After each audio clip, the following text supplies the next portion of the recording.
Sadok, pourquoi y a-t-il une telle foule aujourd'hui? Le prochain jugement provoque un grand intérêt, monseigneur.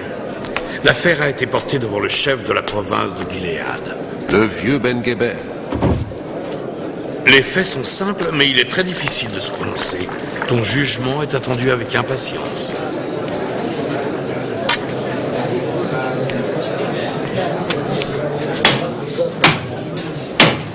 Monseigneur roi, les faits de cette affaire sont bien établis et ne sont pas à mettre en doute.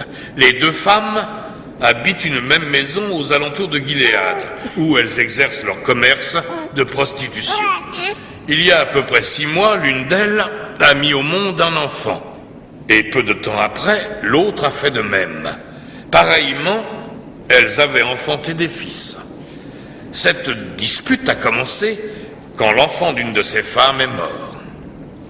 Vous pouvez chacune dire les faits. Dis-les d'abord, dis tes mensonges. Ensuite, je dirai la vérité. Voilà. Nous avons chacune une chambre où nous dormons. Habites-tu sur la terre d'Israël? Cependant, tu ne témoignes aucun respect à ton roi. Maintenant, relève-toi. Dis ton nom et les faits comme tu les vois. Je m'appelle Bazema. Il n'y avait que nous deux dans la maison. Nous et nos enfants. Je suis allée me coucher avec Joachim. C'est ainsi que mon fils s'appelle. Michael! Il s'appelle Michael! Silence! Moi et Joachim étions dans la chambre. Et je l'avais allaité, il dormait contre moi. Et il était calme et heureux. Mais cette maudite mule a dû rouler sur son fils qui dormait près d'elle et le tuer. Parce que quand je me suis réveillée au matin, il y avait près de moi un enfant mort, le sien. Et mon Joachim avait disparu. Menteuse! Silence! Une mère connaît son enfant, elle ne peut pas se tromper! C'est mon enfant qu'elle a pris! Silence! Parmi des milliers, je pourrais le reconnaître!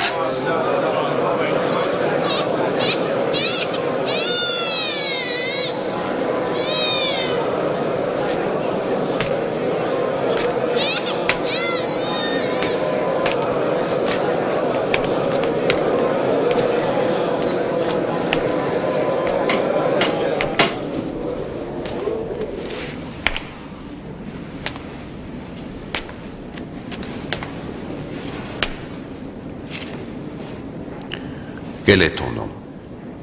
Anna, monseigneur. À toi de dire les faits, Anna. Ce n'est pas la vérité. Elle est assez maladroite pour étouffer son enfant. Et elle croit s'en tirer à bon compte en réclamant le mien. C'est mon Michael. Et il n'y a pas une femme, pas un homme, sur terre, qui réussira jamais à me l'arracher. Monseigneur. Cela, c'est au roi qu'il appartient d'en décider.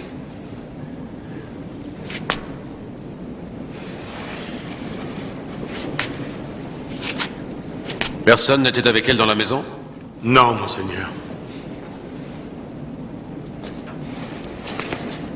Couchez l'enfant sur cette table. Mon jugement est celui-ci. Puisque les deux femmes réclament l'enfant vivant et qu'aucune ne réclame l'enfant mort, il faut partager l'enfant vivant et donner la moitié à chacune. Aussi, je vais partager l'enfant en deux.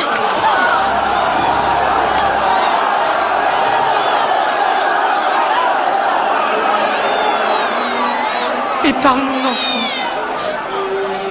Ne le tue pas.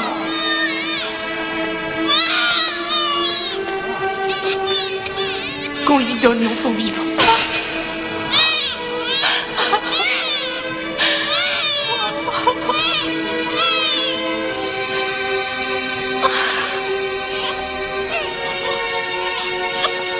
Que le Seigneur bénisse cet enfant. Que le Seigneur bénisse cet enfant. Et les enfants de ses enfants. Et les enfants de ses enfants. Et plus que tout autre, sa vraie mère.